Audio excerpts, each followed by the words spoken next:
천국, 연옥, 지옥. 나는 죽으면 어디로 갈까? 우리는 모두 수험생으로 살아가는지 모릅니다.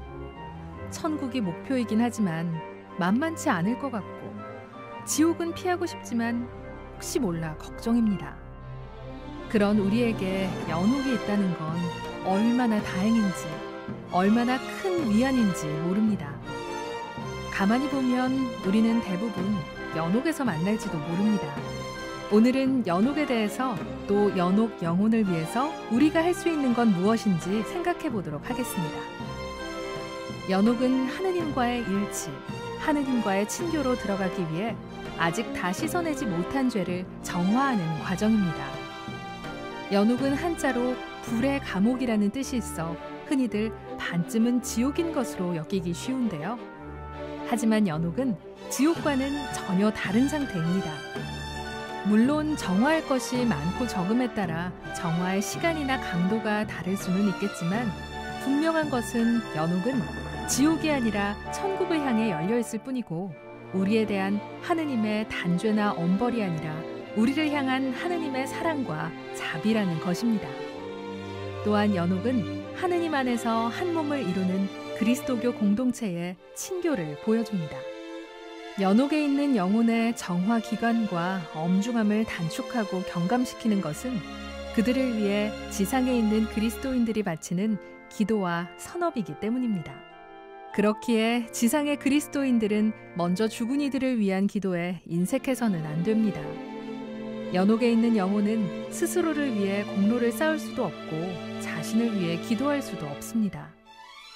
그래서 지상에 있는 우리는 연옥 영혼을 위해 기도해야 합니다. 지상에 있는 우리의 기도는 연옥 영혼에게 가 닿고, 천국에 있는 성인들의 전부는 지상의 우리에게 와 닿습니다. 지상에서든 천상에서든 그리스도인은 서로를 위한 기도로 한 몸을 이루고 또 친교를 이룹니다. 하느님 안에서 말입니다. 그럼 죽은 이들을 위한 기도는 어떻게 하는 것일까요? 사실 죽은 이들을 위한 기도는 거의 연옥 영혼들을 위한 기도라 말할 수 있습니다. 천국에 있는 영혼은 더 이상 우리의 기도를 필요로 하지 않습니다. 오히려 지상에 있는 우리를 위해 그분들이 하느님께 전구해 줍니다.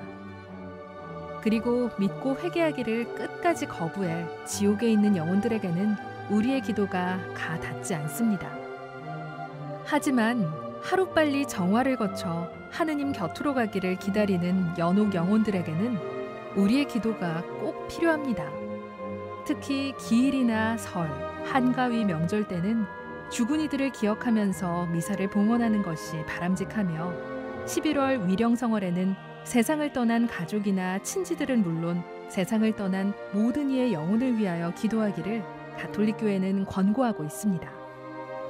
물론 특정 시기에 상관없이 상시적으로 세상을 떠난 부모를 위한 기도, 세상을 떠난 형제와 친척, 친구와 은인을 위한 기도를 바치거나 위령 기도를 바치며 그들의 영혼을 기억하면 더욱 좋습니다. 또 우리는 매일 식탁에서 식사 마침 기도를 바치며 죽은 이들의 영혼을 기억할 수 있습니다. 세상을 떠난 모든 이가 하느님의 자비로 평화의 안식을 얻게 하소서라고 말입니다. 이렇게 죽은 이들을 위한 우리의 기도가 가능한 것은 성인들의 통공에 따른 것입니다. 성인들의 통공이란 그리스도께 속한 모든 사람들, 곧 산이와 천국에 있는 이들, 그리고 죽은 후에 정화를 받고 있는 모든 이들이 그리스도 안에 하나로 결합되어 있어서 기도와 희생과 선행으로 서로를 도울 수 있다는 믿음을 말합니다. 어떻습니까? 이렇듯 그리스도 안에서 서로를 위해 기도와 희생과 선행을 나눌 수 있다는 것, 정말 놀랍고 아름답지 않습니까? 이상 오늘은 연옥과 죽은 이들을 위한 기도에 대해서 알아봤습니다.